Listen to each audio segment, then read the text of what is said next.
This is Chicago. Doors open on the left at Chicago. Welcome to Chicago. Welcome to Chicago. Welcome to Chicago. This is Chicago. Doors open on the left at Chicago. Welcome to Chicago. Welcome to Chicago. Coming from the 606 Media Studios, this is the TCSF Pod with Big Z featuring Stevie-B from the Water Weekend Podcast. We got JC Dynasty Fantasy Football from Dynasty Discourse, The Art of War. That will be dropping very soon, so check that out. And a special guest, Cody from CHGO, the host of CHGO Cubs Podcast. What is up, fellas? How's it going? How's it going? Another week, another Monday. Oh, thanks for having me on, guys. This is cool. I like your intro. Oh, thank you. We've been working pretty hard on this. First off, we want to congratulate Cody and CHGO. It's their 2-year anniversary, and it coincides with Chicago's birthday, which is amazing. Is that something you guys planned, or is that just something that's coincidence? I believe it was planned whenever, before we launched 2 years ago. To be honest with you, going into it, I had no idea, but then I learned on the day of and was like, oh, that's why we chose this particular date. And to answer your question, Awesome. All right, we'll get into more with Cody in a second. Episode 184 is brought to you by 606 Media, True Chicago Sports Fans, and Grit Clothing Company. Don't forget to go to the gritclothingco.com and get your official TCSF podcast t-shirt. Search for keyword True Chicago and use our promo code TrueFan15 for 15% off your entire order. That is TrueFan15. Get your shirts now. If you're watching on Facebook, YouTube, X, hit that subscribe button. Come on, Smash Steven. to subscribe. Oh, this guy's off this week. If We didn't do it for a while, so I was just doing it for a while. This is your spit. You're there. Your skit there.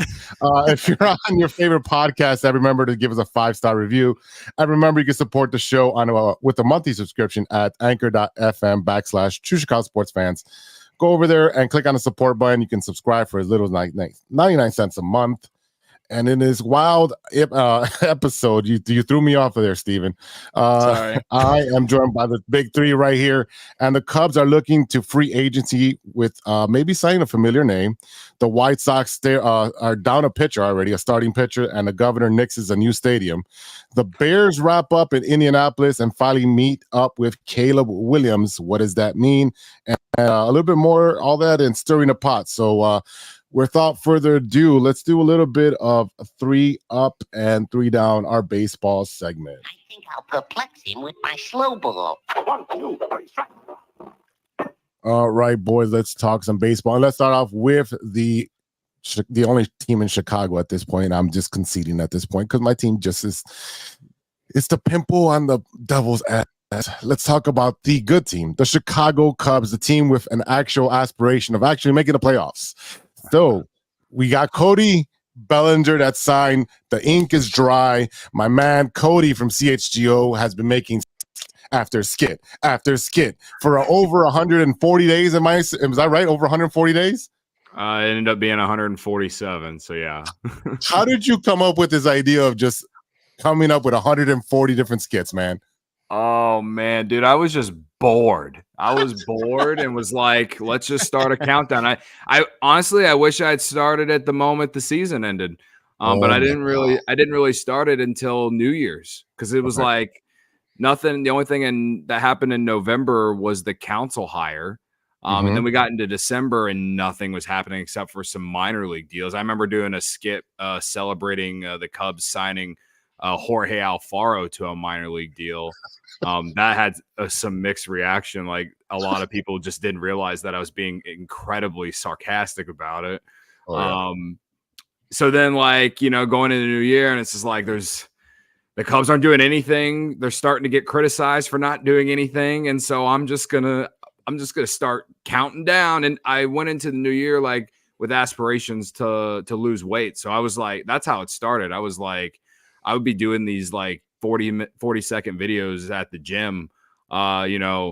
Like I would use, like, I was like holding Jed Hoyer accountable in a way. I was like, I'm here working out. Jed, what are you doing? You know what I mean? And that's how it started. And then I ran out of ideas and I just started doing these like 8 to 10 second ones where I'm just like in my kitchen pouring coffee, like still waiting, guys. You know what I mean? Like, yeah. So I guess it took off. I didn't know what it was gonna do, but it took off, and yeah, it was a lot of fun for something that was so incredibly annoying for an entire winter. So I'm glad I was able to provide some sort of entertainment and humor for people. And honestly, that's kind of my thing. Like, I'm someone who's always going to find some sort of way to make fun of something or laugh about something. It's the only way that I am able to get through a lot of Chicago sports moments that unfortunately we all like, not just Cubs. Yeah. You know, you're a Sox fan, clearly. You know, I'm Yeah. like, if I was a Sox fan, I'd be getting real riled up for, I don't know.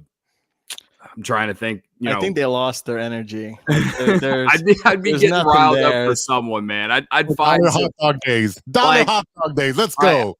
like Martin Maldonado, Cubs legend, man, 13 at bats, 0 hits. I'd be all over it if I was a Sox fan. I'd be like, I'm ready for the offensive season of Martin Maldonado finally coming through or something. God. I would just pick some random player to just get hyped about. That's what I would be doing if I was a Sox content creator. I mean, I what else would I be able to do? I guess I you know, but like I was so bored and trying to find ways to not only entertain the people but myself, and that's just kind of how it came up. But yeah.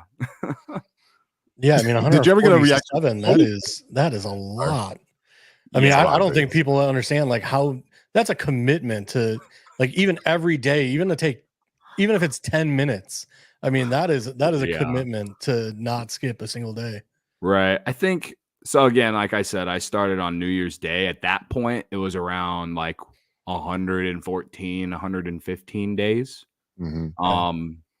So yeah, I mean, I did it for a good 2.5 months, or I guess 2 months, basically, right? So yeah, that's why I said I kind of wish I had done it for the entire off season, but I was just waiting, and then I was like, we got to do something. We got to find a way to make this fun, you know? Yeah, I remember sending like just one single group text in with us, and it was literally like a guy poking with a stick, just like, come on, do something. Yeah. So for me to do that 147 more times, you know, it'd be like, oh my god, all right. Yeah. So Go ahead, Steven. Looks like you have something to say. No, I get the whole content thing. I just, that is commitment. I've slacked on doing that because I used to do that all the time for my own stuff. So Yeah. I totally get it. I respect it. It's a long thing of editing stuff and all that fun jazz. But yeah, no doubt, for sure. I mean, again, it's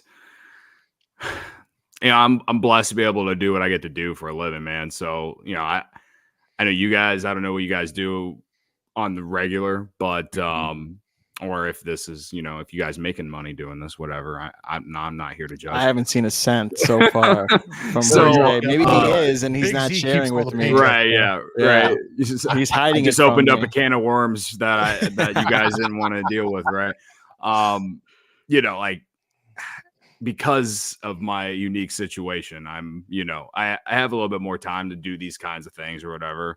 But it's all part of the grind, man. And this is kind of like how I got here, just doing this kind of stuff, like trying to not necessarily get ahead of everyone else, but just come up with unique ideas to, I don't know, just get people excited about something, Yeah, just keep the content coming in, Yeah. Like, especially for you guys, because you guys film like every day.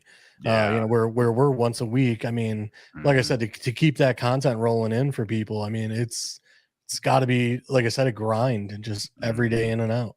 Yeah, I mean, oh man, December was tough, man. We did a show in December, like right before Christmas.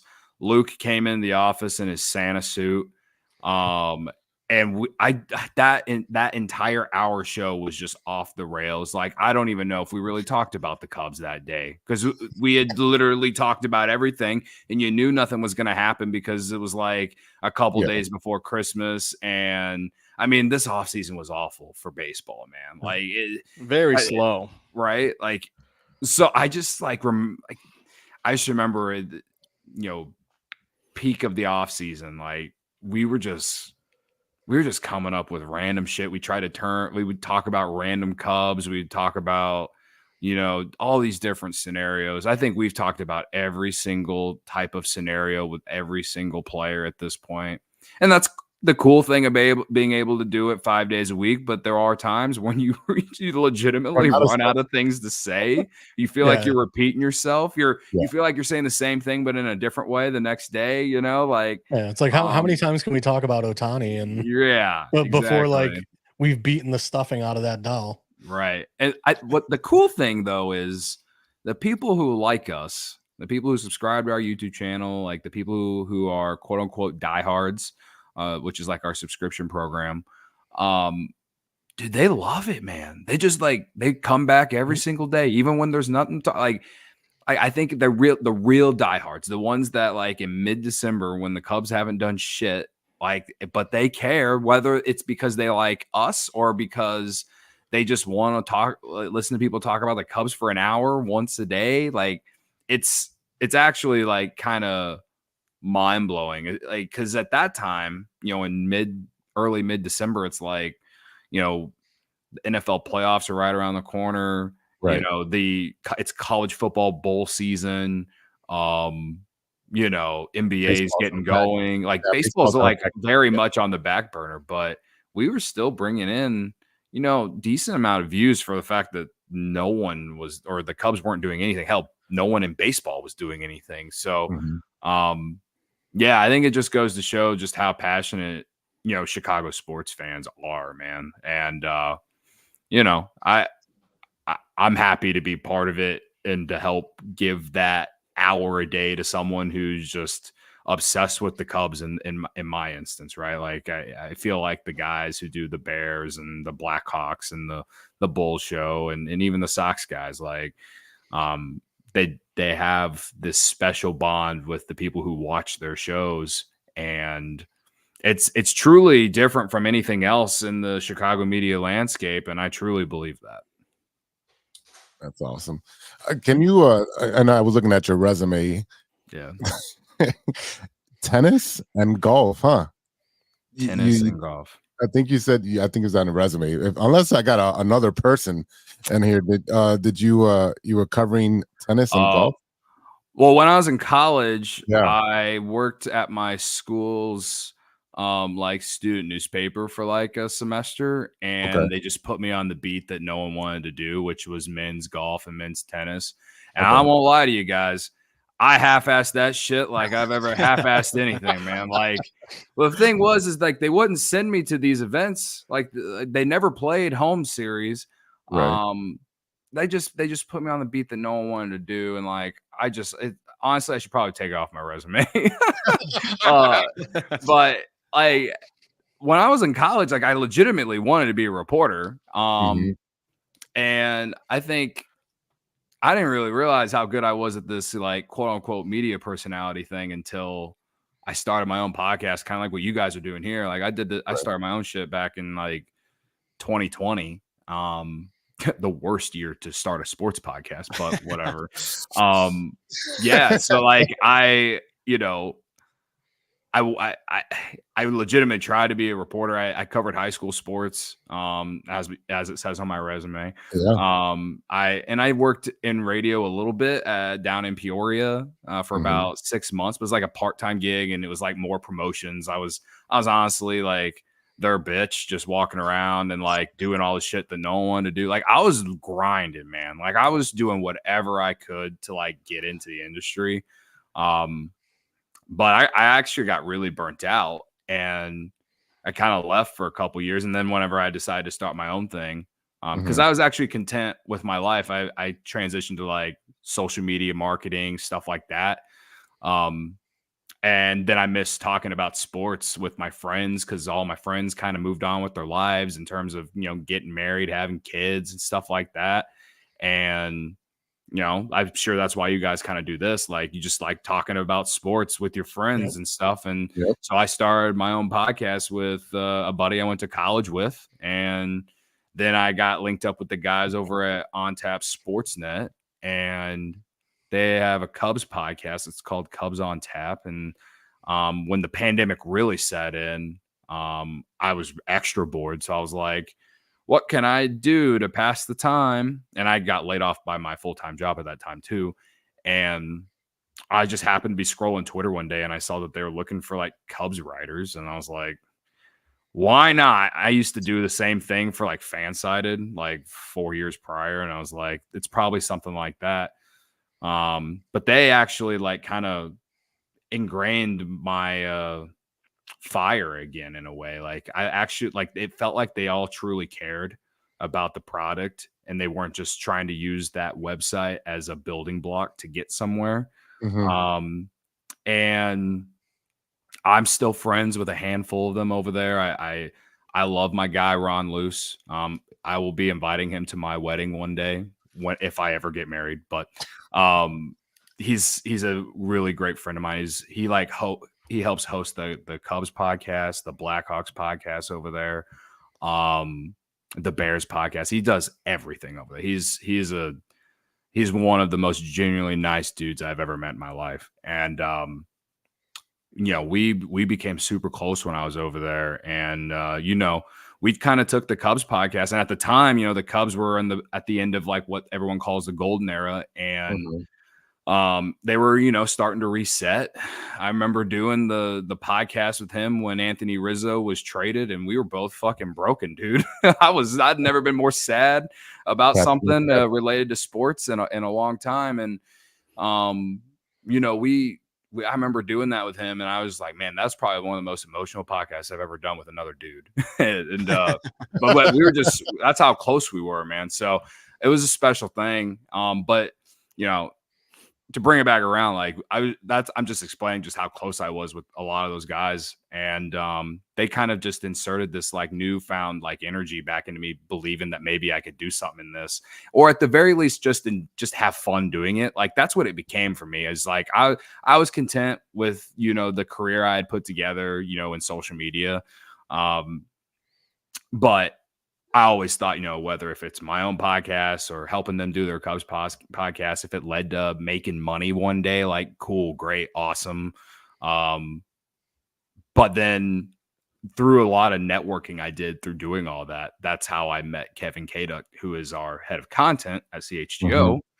And he sends me a DM back in February 2022, and he gives me this whole spiel about CHGO, and I just like, this is a sick joke. If this isn't true, man, like this, you can't fuck with me like this. And next thing you know, like I'm quitting my full-time 9-to-5 job in Evanston, and I'm joining CHGO, and 2 years ago today, and the rest is kind of history, and it's just been an incredible ride. I don't like to say that I'm like the biggest Cubs content creator out there. Like I think there's so many huge Cubs fans / content creators out there that have their own unique shtick and stuff like that. I always feel like I am who I am. People either love me or hate me. It really is that simple. And it took a while to come to terms that they're going to be people who didn't like me. Cause I used to just be happy if like 10 people watched me on one of these things. And now it's like hundreds of people every single day. And like, I've come across people who really don't like me. And it was an adjustment for a long time. And, it's again, like it's been a very rewarding experience. And man, like they're gonna have to rip the jersey off me to get me out of there, man. Like I love working there. I love the people that I work with. I think we're all pretty genuine. We're not faking a lot of what we say about the company. I think we all genuinely believe in what we're trying to do. Man. So I just kind of went through the whole story without you even really asking, so I'm sorry. I mean, that's perfect. It's all good. It's so natural. It's pretty much what I was going to ask you. Like, how did your origin of getting to CGO, and obviously going from the beginning to paying your dues, which pretty much explained. So now that we're intimate, we're going to get more emotional on this podcast now. Let's get a bit more emotional, and let's talk about the Bellinger contract. What did you think about it? It's $80 million, 3 years. with opt-outs. What is your impression of that contract? Yeah, I mean, I just think it's a good deal for both sides, right? Bellinger, if he has an insane year, he could opt out, maybe get that long-term deal after putting together multiple or back-to-back really good seasons. He was like a 4.4 Fangraphs WAR last year, so I don't know. I feel like if he is around the same again, maybe he'll stay, because he's gonna make close to $30 million, not only this year but next year too. But I lean to believe that he'll probably opt out. So maybe essentially it's another 1-year deal. You know what? The positive for me on this is that the Cubs have so many outfield prospects on the rise, and clearly they're high on them, or because they didn't give Bellinger some like 7 or 8 year deal, right? I think the worst thing that could happen is, he just really regresses and looks more like what he was from 2020 to 2022. And then you're stuck paying this guy a ton of money for 2 more years. It's not super long term. At least he probably will still give you the value defensively, but you're probably going to have a lot of questions offensively. But I think he's going into this year with a lot of motivation to earn that big contract that he really wants, like the long term one, that Scott Boras is always getting his clients. So again, I think it's good for both sides. And I just think, he would have to have, I don't know, like a 7 WAR season for me to be begging for him to come back in 2025. That's impressive. 7 WAR. Come on. Right. Yeah. I guess something insane. It would have to be something insane. If he gives us another season like he did in 2023, depending on what we see from Pete Crow Armstrong and Owen Casey and Alexander Canario and anyone else, like, I'll probably be willing to be okay with, parting ways after 2024. It just depends on how it goes, right? Like, a lot of projection systems don't really like him in 2024. So I'm curious to see how that all plays out with him.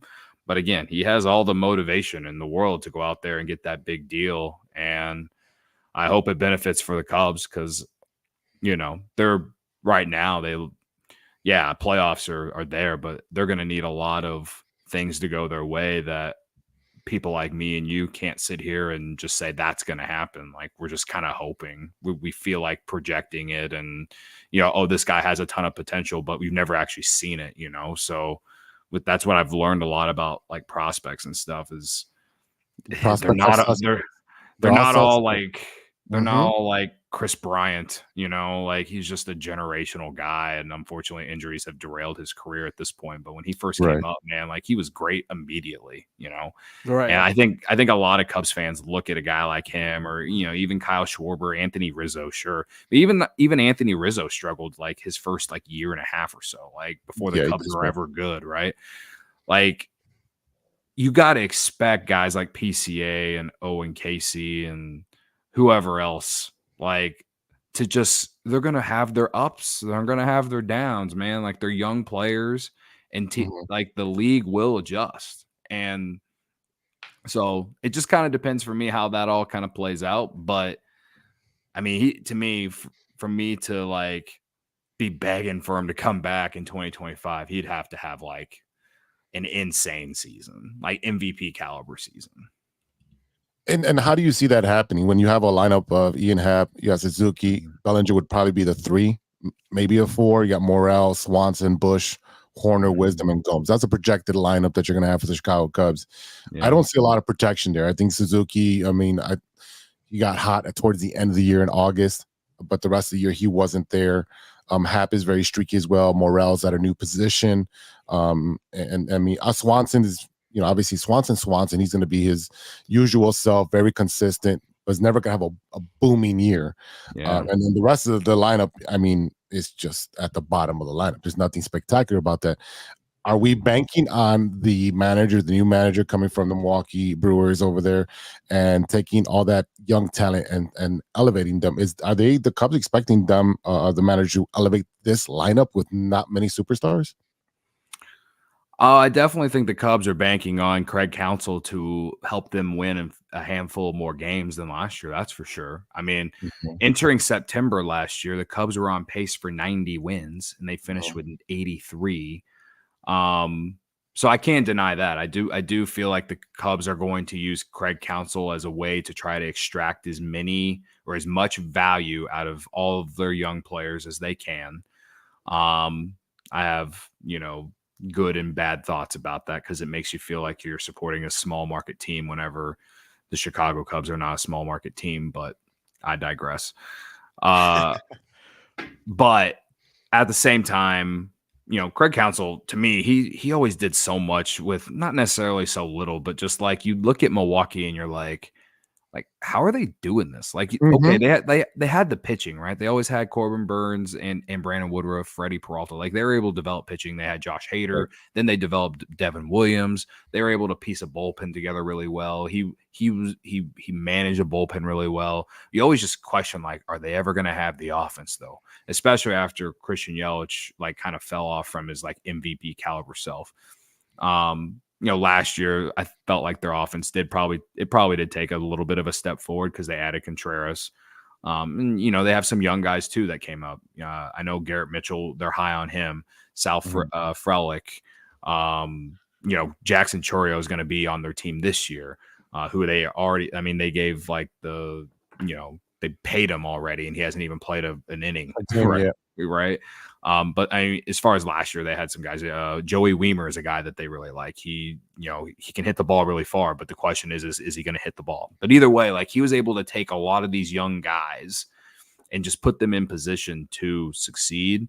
And whether it's how he makes a lineup, his presence in the dugout, I don't know what it is, but I do think that I'm not it's hard for me to say because I've never believed that managers add significant wins. But when you're an hour south of Milwaukee and you watch that team, you're like, how is this team making the playoffs every year? That's just how, and I think pitching had a big part to do with it for sure. But man, they would get the big hit when they need it the most. They always, when the Cubs played them, it always felt like they were defensively aligned perfectly. In 2018, they were running out Mike Moustakas at second base. What? That didn't make any sense to me. They were able to do that. I know the shift was still a thing back then, but I've never understood how they were just so defensively aligned perfectly that season specifically, and he just did everything so perfectly for a team that just you looked at it on paper and you're like, this team is 500 maybe, I've never understood. So I guess for him, he just knows how to get guys in the right position to succeed. And that was something I felt like David Ross really struggled with at times, especially with young players, because he just really loved the veterans, right? The veterans, yeah. So, but just to kind of answer your question overall with the lineup they have going to opening day, they're definitely hoping some guys take steps forward, right? Seiya Suzuki, last 2 months of the year last year led baseball in slugging percentage. He looked more like what the player they think he can be. So they're hoping that he can be more of that player for an entire season. Now that's that's a question, no doubt. I can't say that it's going to happen. For 2 years, he's basically been inconsistent. He's had good months. He's had bad months. And when the months are bad, they're bad, right? And when the months are good, they're really good. There's no consistency. So he just needs to be more consistent, in my opinion. Morel, I think the bat's there, but he's got to really basically take third base and run with it. I think the Cubs would be better off if he can actually play an okay third base. Swanson, I think we know what he is. He's going to be the best defensive shortstop in baseball. Hopefully hit just enough. He's a streaky player, but there are worse hitters for sure. I think Nico Horner is due to maybe break out a little bit. I still think there's some power in that bat for him. Not necessarily massive power, but what he hit 9 or 10 home runs last year. He should get to 15. Yeah, like if he could get to 15 to 20, that'd be great for him, right? He still led. He was like 5th or 6th in baseball in hits, had like 170 hits last year. I'd like to see him slug a little bit more because he hit a lot of singles, but then he turned them into doubles because he stole like 43 bases, right? But I would like to see a little bit more slug from him this year. Not necessarily home runs, but more doubles, something like that. I don't know. So yeah, I'm optimistic about that because he's a really good player, right? Ian Happ, he's been consistent the last 2 years. He's a 3.5, 4 WAR player, right? So he walks a ton. He gets on base. He led the team in on base percentage last year. Honestly, I think he should be leading off on opening day if he's healthy. I know right now that's the lineup I have projected for you guys, and I'm not even a Cub fan, but I'm like, Hap should be leading off with that type of ability to get on base and his speed, and then you have Suzuki. Maybe he can slap the ball and just move him over and let Bellinger do his thing, and then you start it all over the carousel again with Morel, Swans, and Bush, Horner, Wisdom, Gomes. And again, I kind of agree with you with. Craig Counsell was going to be the key to uplift this team to have more continuity, put these guys in the best position for them to win. Can he give the team maybe 5 more extra wins to put them at that 90 mark? It's definitely possible, but it's also going to depend on the type of pitching that you guys have. And that's something that's been worried me for the past 3 to 4 years with the pitching on the Cubs staff. And there's a couple names out there that they can get. And then one of them is familiar, right? With Montgomery. Right. And then you have Blake Snell. Why are we as the Cubs not going after 2 good pitchers? Well, if I can interrupt here, go ahead, man. I was really upset that Matt. I know you're good. We should have got Matt Chapman. I thought that would have been a great addition to the team. But he goes to the Giants, and he's probably going to do really well. But I thought that would have been a great signing to have on the team because there's a lot of holes that you need to fix. Starting lineup, middle, and then relief is there. But, you got to really focus on, I would say, all of pitching. Can't really single one area out of it out. But I would have been excited for Matt Chapman. I just feel with Cody Bellinger, I was happy, just as happy because we got someone. But I feel like it's just adding the same players to the team. We wanted more. I think as Cub fans, we want to see more of the money to, contribute and contend and this year. So if there's more pitching deals and if we get Montgomery, that'd be great. I think it would help the team out a lot. Yeah. I mean, I don't think it's the worst thing they didn't get Chapman. Like his bat is a big thing that I worry about. Like he's got the defense, right? He's, won the Platinum Glove a couple times. Yeah. 7.64. Right. But like the bat was the big question there. And so it's like, with a team that already has some offensive questions, you guys have already brought it up, right? I don't think it's the worst thing. And I know like we need to see more from Morel at third base, but if he can be that guy, if he can just be an okay third baseman, man, like you got a guy there that, is under control until the end of 2028. He's young, right? He has that raw power. Fan favorite already. Like I just think that there's so much more upside with a guy like him there. He's overall a nice guy. I see him, when someone asks about his necklaces or like his chains or whatever to an exchange. I saw he did one of those, which is great. I think he won a lot of people over when he Jose, I think he knows where I'm going to go with this. He won people over when he hit that game-winning home run against the White Sox. So, I was there. Nice. Yeah. That's awesome. I was in a bowling, or I'm still in the same bowling league, but we finished. I'm sitting in the car. I'm watching the end of the game. I put in, I don't know, a bet, $5 bet to see if the Cubs come back. They won, which is also why he won me over. But yeah, I was just screaming in the car, like saying yes. I immediately texted Jose. And gave him some shit for that one, but yeah, I think starting pitching needs to be addressed, but also same thing with we need the bat. Again, I agree with you, but there's a lot of I just feel like we're gonna get there, but we're not gonna like be below 83 wins. Well, to push back a little bit on the pitching side, like the Cubs have a really good defensive infield, like for the most part, right? Up the middle. Right. Horner and Swanson, right? And then, we'll see if Morel can do it. And if not, I hate it, but Madrigal can play third as well. And he actually graded out as a really good defensive third baseman. Like if he can stay healthy. If he can stay healthy. But my thing is with him, and again, I'm not even advocating for this. Like if we're starting Nick Madrigal at third base opening day, we're not a serious organization. This is how I feel. I think he's a very nice utility player. That's really about it. If he's in the right role, he can be a very valuable player. But you got the really good up the middle defense. We'll see how Bush plays at first. How hard can it be, man? It's got to be better than Trey Mancini and Eric Hosmer. We're not asking for much. Oh my God. Can't believe they even signed those names.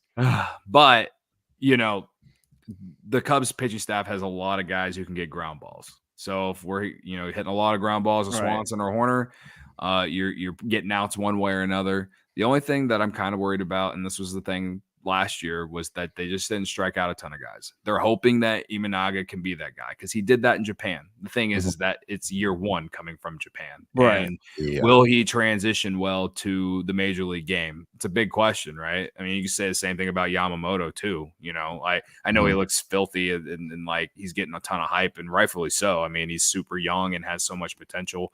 Imanaga, again, he, I believe, had a pretty solid strikeout rate in Japan. So for me, it's like you got to see how it plays out. The Cubs clearly believed in him. But at the same time, Cade Horton will probably debut this year too. And I see him as a top of rotation guy in 2025. When I kind of project how he could be in 2024 though, is kind of like how Brandon Pfaadt debuted with the Diamondbacks, who was really good for them in the playoffs last year. Just be a guy that kind of comes up at some point and probably has some ups and downs, but just kind of figures it out come October. And then he really takes over as one of your top dogs in 2025. He was, a lot of the prospect people say he's like the best pitching prospect in baseball, like top 2 or 3 at least. Coming into the season, he was the best pitcher in the draft that he was taken in. He's got a lot of hype. So I think with this year, though, that I think they might have like a pitch count on him. And I think that's one reason why he wasn't invited to Major League Camp. And also why he's probably, he's not going to start the year with the team. So I could see him, mid-season sometime. And if the Cubs are there, if they're in this race, he could be that big difference maker that can bring that swing and miss that I'm talking about that the Cubs are missing. So I like what they have already. It's shown to be fine. It's nothing elite, but again, they're all ground ball pitchers and they have a really good defensive infield up the middle. A lot of ground balls to short and second base mostly, right? Bellinger out in center. Eventually, he could be back at first base with PCA in center, who's one of the best defensive outfielders, prospects that are outfielders, right? They have some good defensive players, right? Just got to keep the ball in the ballpark and, not get banged around all the time, right? So but to be honest with you, I'm actually more optimistic about the pitching than I am the offense. That's for sure. Yeah. So I feel like we're all a little bit opposite here. But I'm looking at Steele, Imanga, Tyon, Hendricks, Wicks, and Assad. Those are your 6 starting pitchers. One of them is going to be an odd man out, obviously, right? And which one is it going to be? And then also, Kyle Hendricks is on the tail end of his career. Will his body hold up the whole entire season? This is probably why they have 6 guys up there listed as starting pitching. And that's why I'm worried. I'm worried about these guys getting injured, and then what depth do you have coming in? Obviously, you have Cade Horton, but he, like you said, he's on a pitch count. He's not going to be there in April and May and June. He's going to be there towards the end of the season.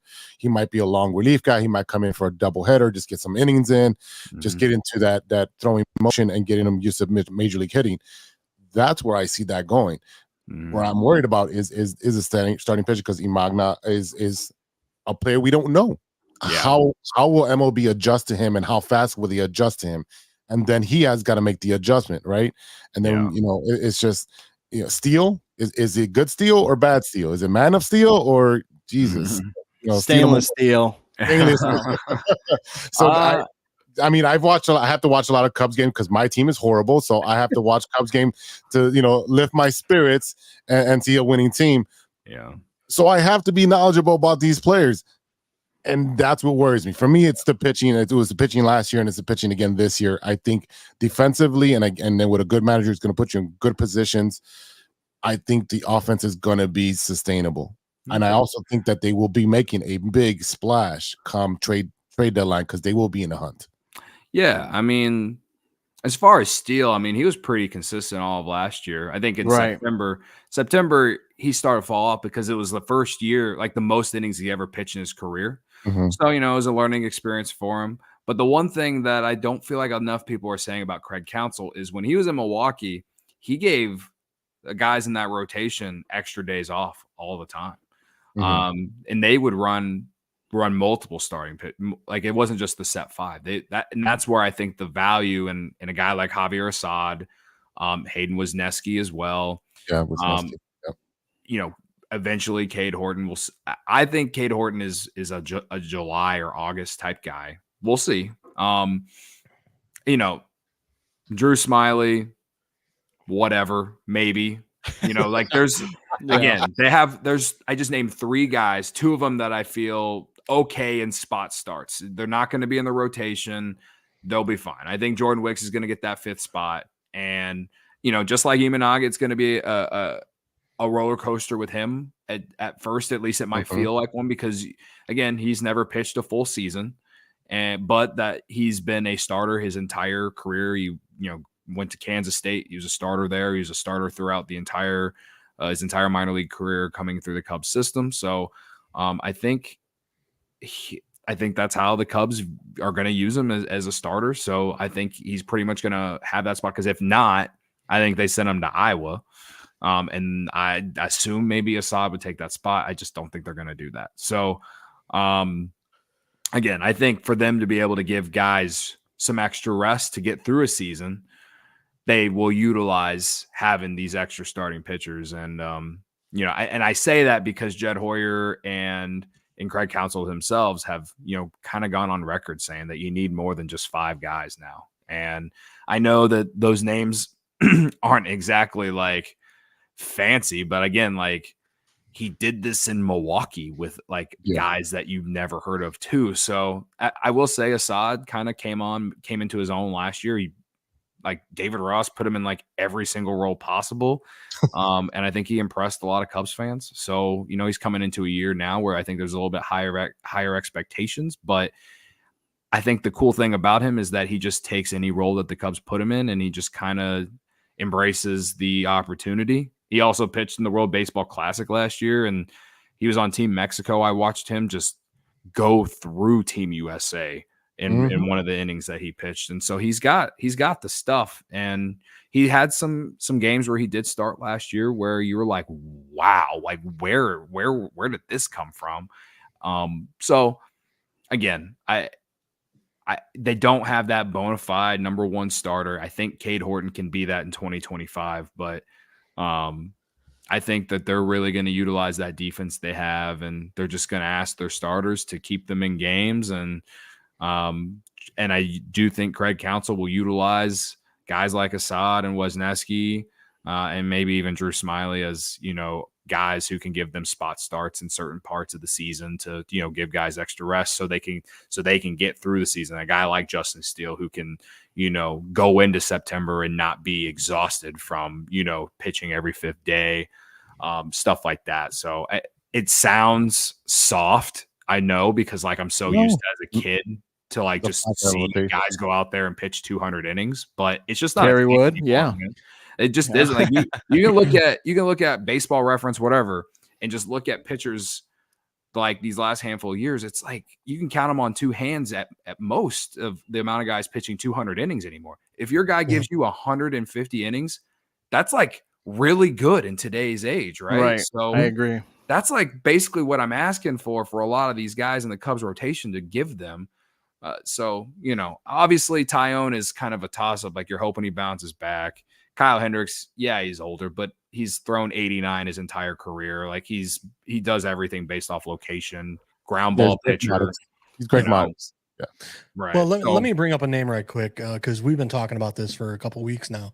How would you feel about bringing in like a Trevor Bauer, even on that real cheap contract? Yeah. Yes, we know there's going to be PR issues. We know there's going to be things that the Cubs are going to have to deal with bringing a guy like him in.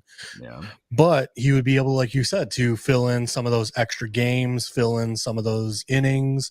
And like we talked about last week, bringing him up was that come trade deadline, if he's doing well enough on a potential league minimum, what team wouldn't want to trade for him potentially?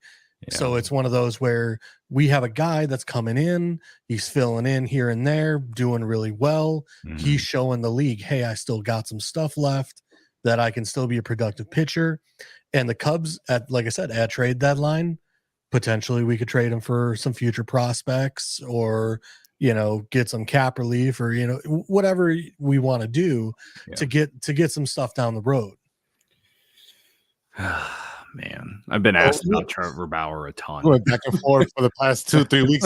Like I said, we've been talking for a couple of weeks, and I keep bringing up where it's like, okay, even if he does halfway decent, if he's on that league minimum, like what team wouldn't be like, oh, I can get him for, the Coke for a vending machine, like, yeah. I mean? Well, I'll say this from a pure baseball perspective. Like, yeah, he'd automatically make any team's rotation better. I mean, even in Japan last year, he was good, right? There's no doubt that he has the talent to be, one of the top arms in your rotation, no matter any team. And maybe not like, I don't know, the Braves or something like that, but like most teams, he'd be the number one or number two, right? That said, the off the field stuff. And again, this isn't necessarily even my opinion. This is just based off what we know and the fact of the matter. The fact of the matter is this guy's been on social media basically saying that he would take the veteran minimum and no team signing this guy. Right. And to me, that's like, he's out there, like basically he's out there quite literally saying he's begging for a job. And saying that he would take the veteran minimum, a guy of his caliber, a guy of his talent, and no team is doing it. And I think of course it's a mixture of the PR situation, right? It is a PR nightmare. Yeah, but I mean, we had a PR situation with Aroldis Chapman during the World Series year. I know. It's same thing with Addison Russell. Like I know. I'm just saying that like the fact that he is out there publicly saying he would play for that little amount of money with the talent that he has and no team yet has done it, I think that speaks volumes to how he's perceived around the league. And that's just pure like tinfoil hat theory on my head, man. Like me personally, like I said, I have never liked the guy. Like it's not even because of the stuff that happened with the Dodgers and all of that. Like, from outside looking in, he has a diva quality, and like I said, he's definitely a cat that beats to his own drum. Sure, there's no denying that. But like I said, it's I think Jose, we said what it was 740,000, something like the league minimum. I think he's a veteran. 8 minimum was like 740 or 870, something like that. Yeah. So like again, like me personally, even before all this stuff with the Dodgers a few years ago, I had never really liked the guy. I felt like he was very much a me guy. And you can't measure how much certain guys' attitudes, all this stuff. Like he isn't the only guy in baseball that probably is not popular around the league or whatever. Right. So yeah, maybe in the grand scheme, it is just a PR thing, but I've just never seen a guy publicly, like of his talent, publicly say that I'll play for this much and then no one act on it. I think if he does get signed, it's going to be like the A's or someone like that. You know what's funny is no major league player, no former teammates also coming behind him and defending him and saying, hey, he's a good teammate. Right. You know what? You're an asset to any team.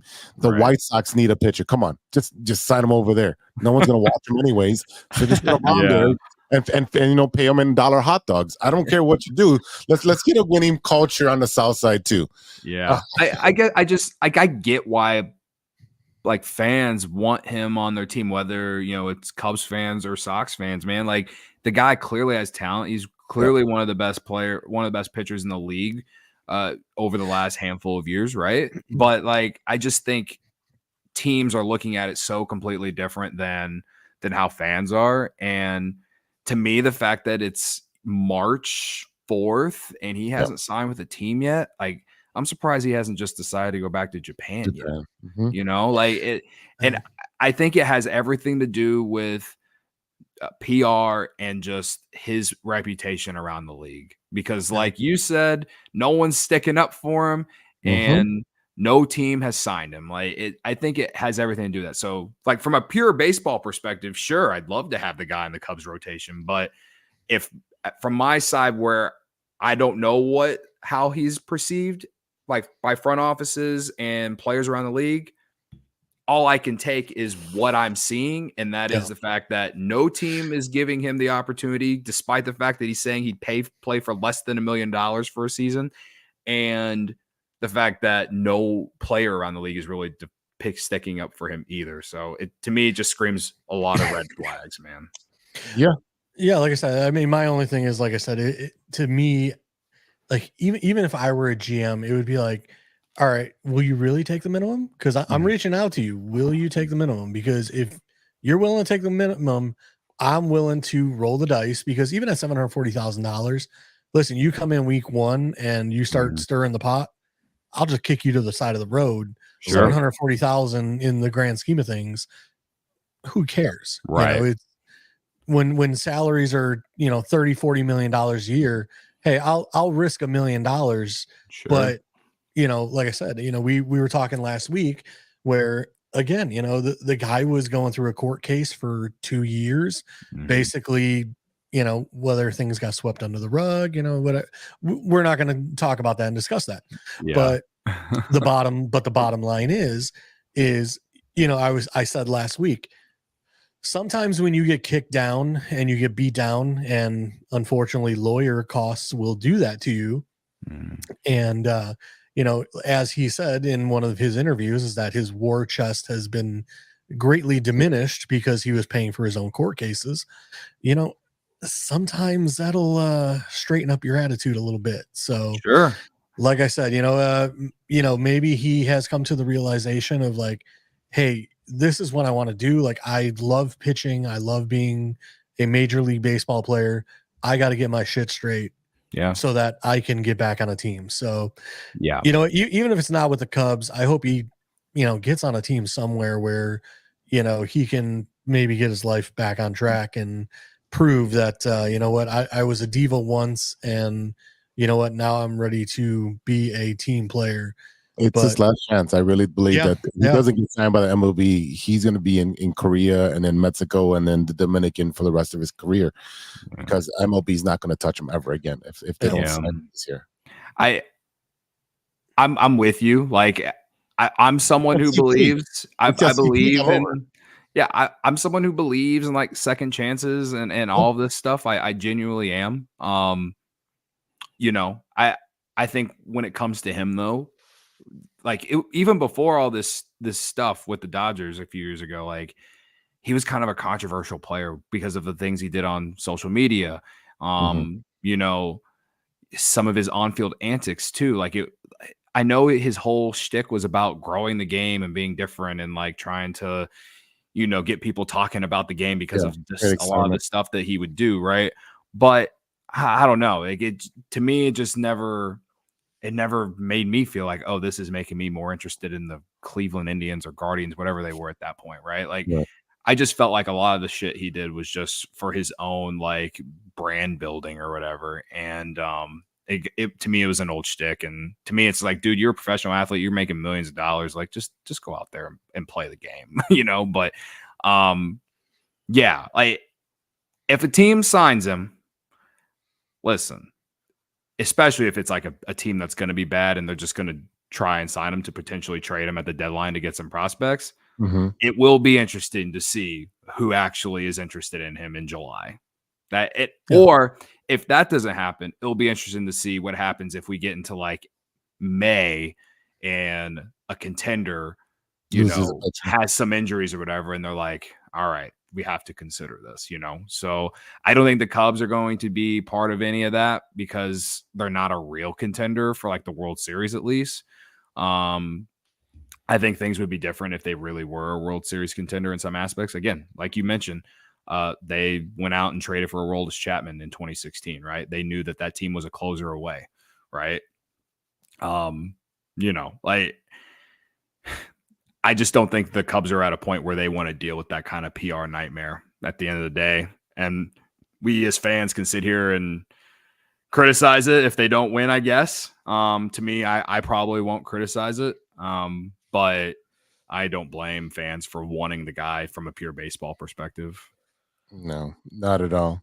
Yeah. All right. I got a little bit of White Sox to want to talk about. We got wait. I got one more question. Oh, go ahead, Steven. So me and Jose started a bet last year. All right. Okay. I'm not going to go into details, but I won. So now the tables have turned, and I have the bet that I think the Cubs are going to win 88 or more. Safe bet, right? I'm in the lock.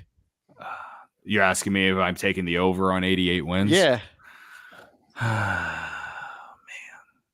It's got to be over 88. We decide if it's 88 even, it's a wash. Yeah. We both get new hats, but I mean, I don't think everything has to go completely right for them to win 88. But I will say this, and I've said this multiple times, that yes, it feels like they're running it back with the same team as last year, but they also have a lot more young talent coming up at the same time. They're not going to have bats for Tucker Barnhart, Trey Mancini, Eric Hosmer, a lot of these younger veteran type players. They're going to have a lot of young talent coming up to play, man. So you're saying there's a chance. I'm saying that I'm more likely to take the over than I am the under. That's for sure. I'm more likely to lean the over there. And I think it helps that they play in the Central. I do think the Central could be more competitive this year than what a lot of people think. But I think the Cubs arguably have the best pitching in the division. So, yeah. I could agree with that. The Cardinals are a retirement home. The Reds, they got some guys, but they got to prove it, I think. They're always high upside. Right? Brewers, okay, they still have Peralta, and they've been really good at developing pitching, sure, but I don't know, man. I can't read the Brewers without Craig Counsell. I got to see it for a year, prove us all wrong, guys, I guess. Pittsburgh, they'll be a little bit more competitive this year, but obviously, maybe 70, 75 wins, maybe. I don't know. Yeah, right. It's like saying the White Sox. So, I just feel like the Cubs have more depth in the pitching. They have a lot more youth there. Yeah, I think they're just more balanced overall than any other team in the division. Maybe the Reds are the only team that's really contending. Like the Cardinals could be that if their old pitching staff stays healthy. Sonny Gray left the game today with a hamstring injury. I don't know, man. It's a big question to me. They have the offense though. They probably have the best offense in the division. I just don't know if they're going to be able to stop teams from scoring. Yeah. Yep. Yep. No, I feel more confident in my bet. So, thank you. I hope I helped, man. Yeah. Well, he won last year. It's going to be time for me to win. So do not wish him any luck. You'll be at opening day, right? I assume. Are you talking about the home opener? Yeah. I believe so. We're in the process right now of working out, trying to do a live event before the game in Wrigleyville. I want it's unconfirmed, but I think it could be at Cubby Bear.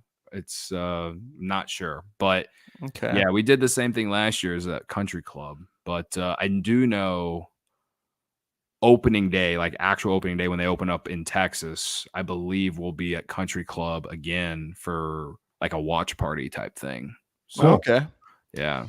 Yeah, no, I usually go to opening day every year, so nice. I want to see if these guys will join me. I know Jose has, I got He nothing wants else. to go see some baseball. Of course, he's gonna go. So, but yeah, no, for sure.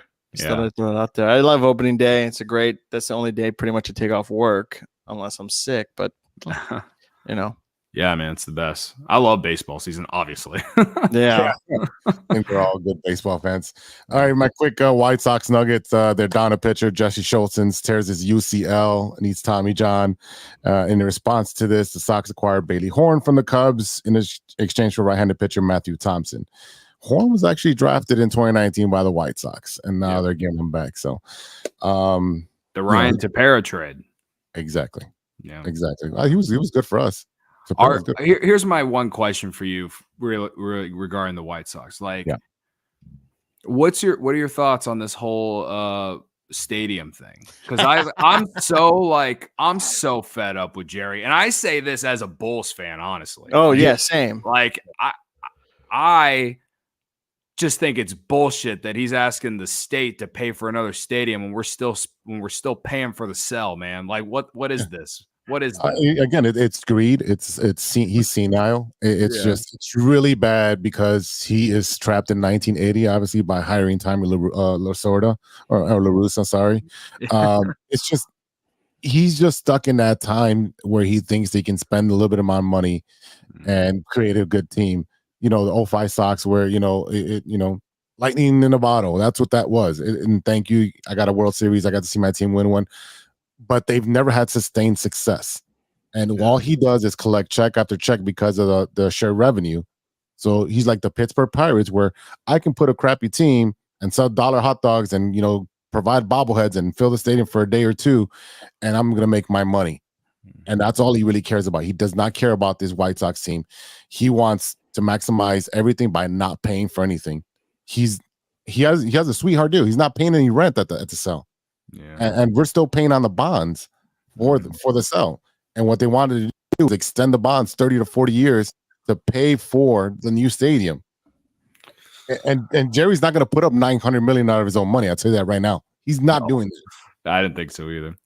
All said too, I saw like a week and a half ago when I was in Arizona that like Ricketts is trying to get like $30 million from the state to pay for like improved security at Wrigley Field. And I'm also like, you could pay for that yourself, dude. You're charging $12 to $14 a beer, man. Yes. All right. So I don't want to hear that I'm like being a Cubs biased homer or whatever. Like, this is bullshit. The owner should be paying for this shit, man. He owns the whole neighborhood. Exactly, bro. What money do you need? Yeah. Every ball is job. The owners in this city, man. Like, I think if there's anything we as Chicago sports fans will all be able to always be able to agree with is that these owners in this city, man, they could give two fucks, man. It's messed up, man. Because the fans deserve better teams, man. We all care so much. And when the teams are good here, man, like the city's like another level. Oh my God, it's so different. It's so different when the Cubs are good, when the White Sox are good, when the Bulls, especially the Bears. Obviously, the whole city's a Bears town. When the Bears are good, the sun shines a little brighter, the air's a little cleaner. Everybody puffs out their chest. It's just way better for the city, and I can't agree with you more. Yeah. Cody, thank you for jumping on. We would love to have you back at any point whenever you have the availability. Please tell our fans where they can find you, where they can find your show. Go ahead and do that. So you can follow me on Twitter, Instagram, and TikTok, Cody_CHGO, CHGO Cubs podcast, CHGO_Cubs on Twitter and Instagram. Man, we're on like every podcast app you can find. We honestly, I want you to go to our YouTube channel instead. That's where we do all our live shows. You can watch us, listen to us on there.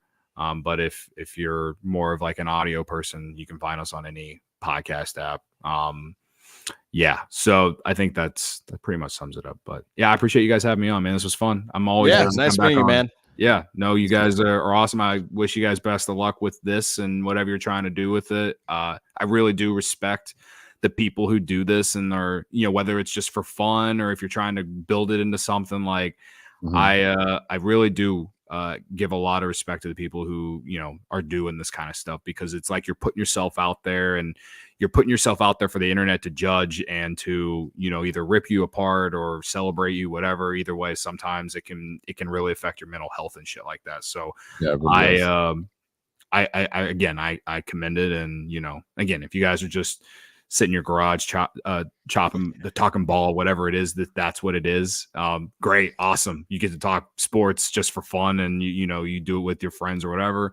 If you're trying to build it into, something that could be more, then, I wish you all the best of luck. Cause again, it's a unique thing to do. And a lot of people don't understand how much work goes into it and stuff like that. Yeah. So I wish you all the best of luck. No, I appreciate that. Same to you, man. Thanks, man. All right, Cody. All right, ladies and gentlemen. That was Cody from CHGO. We will take a small break, and we'll be right back with some Bears, Bulls, and Blackhawks. So stay tuned, and we'll be back after a word from our sponsors. Hey, true Chicago sports fans, show off your Chicago pride with some fresh clothes from Grit Clothing Company. At Grit Clothing, they create that simple yet classic style that represents that Chicago Southside lifestyle. From t-shirts to hoodies, hats to glassware, they've got you covered. Grit has everything you need to represent your Chicago pride, so do it right now. Check out gritclothingco.com and use the promo code TrueFan15. TrueFan15 for 15% off your entire order. Let me say it again. That's gritclothingco.com and use the promo code TrueFan15 for 15% off of your entire order.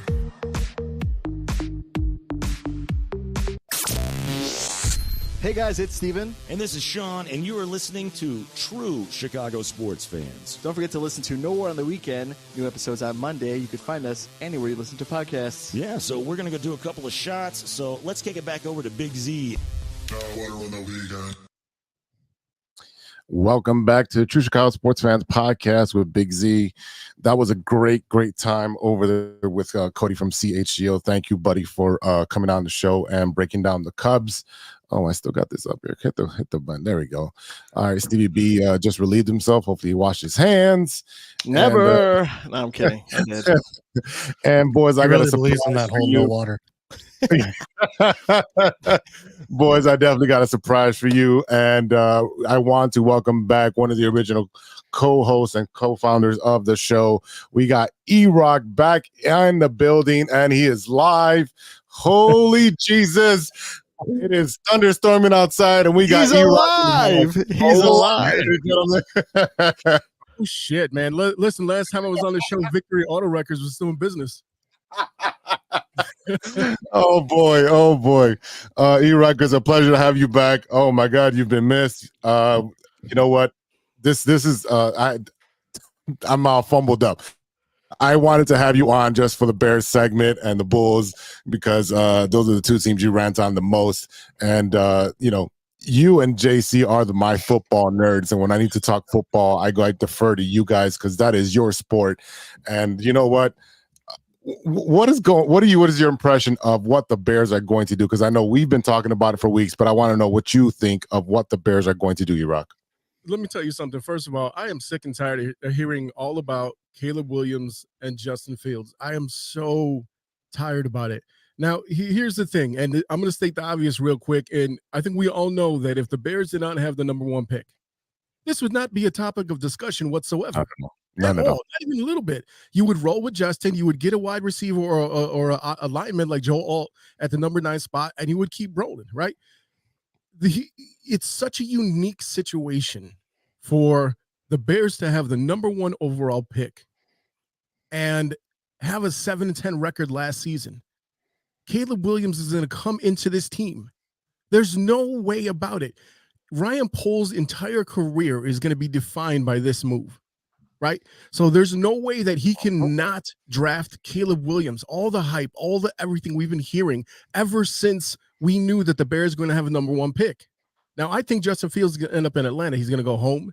He's going to be able to play for his hometown team. He did go on the with the St. Brown Brothers podcast, and he was talking about what it would be like to play at home where he has all his friends, and it's going to be a bit of distraction, similar to when D Rose was here on the Bulls. But let me tell you something. There is no way, shape, or form, and I love Justin Fields. I understand the frustration why there's so many fans that want to keep him, because you've watched him progress through the shitstorm of Matt Nagy in his final year here.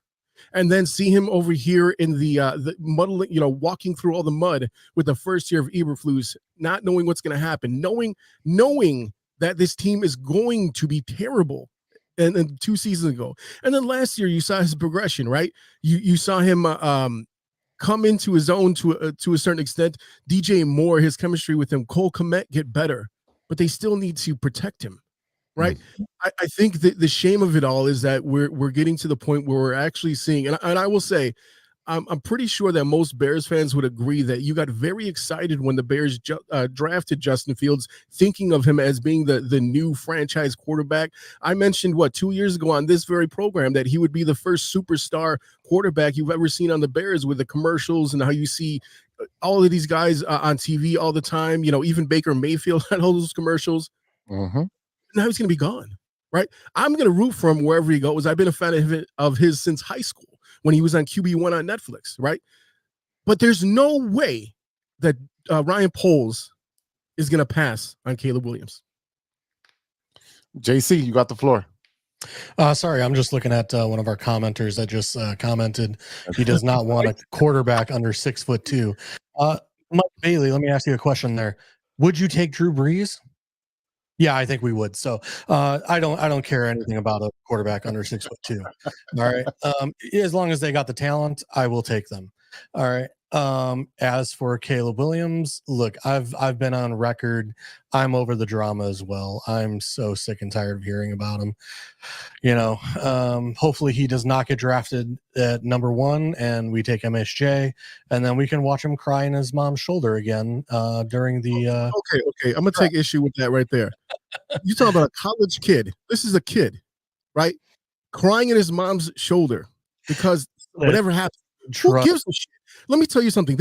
I keep seeing the things about him wearing the dress and painting his fingernails and I don't give a shit if he paints his face pink and purple polka dots, right? Like our grandma used to say. We love Dennis Rodman and he did it. That's what I'm saying. Who gives a shit?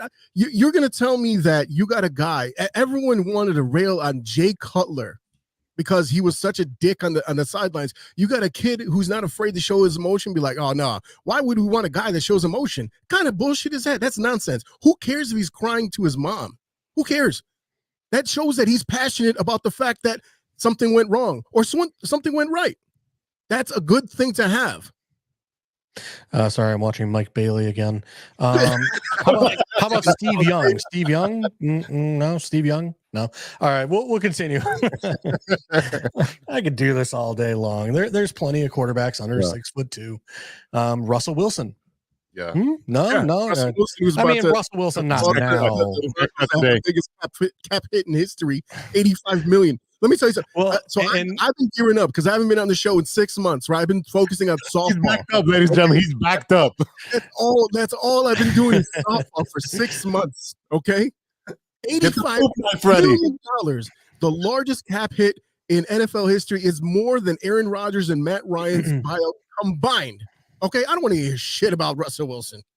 Well, and here's my thing, and this is like I've been looking down at my phone like this whole time because my group chat with my other buddies is blowing up right now about the Russell Wilson situation, and they keep saying like, oh well, he's gonna be post June 1st. Sorry, I missed whatever Mike said. I'm gonna let you finish your comment and then I'll put it up again. Okay, cool. They've been commenting like, that they'll post June 1st, which he has clauses in his contract which kick in money for next year if he's not cut by a certain time. So if they post June 1st, I don't know how that works because I know it spreads it out over 2 years. So the 85 million will become, 40 and 45 million or whatever. But I don't know if it kicks in then the next year's money as well. So I don't know if they're going to take on the full 85 million this year, which if they do, good Lord, Broncos will not be competitive. Let the Bears trade for their first somehow next year. It would be greatly appreciated. But look, I was joking around about the whole Caleb Williams situation. Personally, you know, I've said I would love to see the Bears trade from 1 to 2 and potentially take MHJ at 2 and then look for one of these other quarterbacks at 9 or potentially trade up from 9. You know, Arizona says they're willing to trade 4 now. You know, there's some other situations where, you know, there's 6 starting quarterbacks in this draft. Now, are they year 1 starters? Potentially no. Like I said, you got Penix, you got Bo Nix, you got Jaden Daniels, you got a bunch of guys here that potentially could be starting quarterbacks in the NFL. Penix knees is worse than D Rose right now, man. I don't want none of that. Penix can go away. If you could get him in the 20s instead of Caleb at 1, and you could and then you're going to keep Justin for a year or 2, yeah. This is career defining for Ryan Poles. Okay? Exactly. And to me, the Bears need more than just a quarterback. What's that? The Bears need more than just a quarterback. Yeah, and they got a shit ton of draft picks, and they got a bunch of money. And they could take that number 1, trade back 1 spot, and potentially get another 3 blue chip players. Listen. If Caleb Williams is even a shadow of what everybody's saying, and look, like, you can take that with a grain of salt because everybody's saying it, but every expert is out there and they're like, can't miss. Well, guess what? What if he misses? And then Trevor Lawrence was a can't miss, and he's been mediocre for 3 or 4 years now. So again, every analyst, every person can say he's a can't miss, and unfortunately, nobody is 100%. Brad Pitt said it in Moneyball. You cannot look at me and tell me that this guy is a can't miss, because you just don't know. You never know. So that's what I'm saying. But my point is that, so here's the thing: if they get rid of Justin and he goes wherever, right? Atlanta is the most likely scenario because they as a team just suck right now. I mean, how are you going to get Kyle Pitts and he's the worst fucking tight end in fantasy? Like, it's terrible. But they desperately need a quarterback, and I don't see why you wouldn't put him there. And then you bring in Caleb, right? Here's the thing: is that if you're going to get rid of Justin Fields, you have to get Caleb Williams. Everything that you're seeing, everything that you see, whether when you see his press conference, where you see, you know, his ability, whether you see the way that he moves on the field and in the pocket and moves around, you just, there's no way that Ryan Poles can pass on him. There's just no way. It's going to define his entire career on this move right here, and that's predicated on, unfortunately, all of the mistakes that the Bears have made at drafting quarterbacks in the past. Listen, I don't disagree. Like, this is the prime opportunity for the Bears to get a quarterback. The only downfall for me is I don't know that Caleb Williams is that guy. He has never beat a top 25 defense. He holds the ball longer than Justin Fields does in the pros, and he's in college. There's a lot of things where, again, I'm not saying he's going to be a bust. He's going to be all that, because I'll be honest with you, I haven't watched his tape yet. I've been working on getting together all 22 films and going through. And like I said, my mind is not made up yet, and I know it's very close to being draft day. And I really need to get on the horse and start watching this film. But that being said, my whole thing is, when you sit there and you look at, is Caleb Williams the guy, yes or no? Or can we move back 1 spot and take Jaden Daniels at 2? You're still getting a franchise quarterback, but you're also getting pick 36, pick 40 off the Commanders, where you can then grab your center, which actually, while we were talking to our CHGO friend, breaking news, the Bears traded for a offensive center from the Buffalo Bills. His name was Ryan Bates from Buffalo Bills. So we traded a 5th round pick to pick him up while we were talking Cubs. So again, my whole thing is, and what I've been saying is, I've already said I'm over Justin Fields. I don't think he is a Lamar Jackson. He is a great rushing quarterback. What's wrong with Lamar Jackson? 2,500 yards passing MVP every year, 25 touchdowns. Again, twice. If that's the ceiling, then okay. You would absolutely shit in your hand and eat it if the Bears had that guy on their team. Give me a 4,000 MVP? yard Sure. passing quarterback. give me a 4,000 yard passing quarterback. Look, any. To me, like I said, I like Lamar. He's a good rushing quarterback, but he is not that good of a passing quarterback. And granted, I think a lot of that has to do with the Ravens not giving him weapons. This is the thing that confuses the hell out of me. If you have a combined 4,000 yards, just any quarterback, like, well, he hasn't passed for. Hold up. Okay, but look what he did in the playoffs. You still don't. So you're telling me he crumbled? He crumbled because he couldn't run. Okay, they stopped him from running, and then he looked horrible. That those rushing yards don't count. They don't count. They don't count.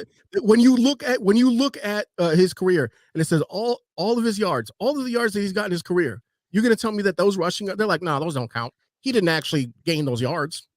Winning counts. Listen, he gained those yards. Yes, he did. Yeah, but again, at the same time, when it comes time to pass the ball, where was he in the playoffs?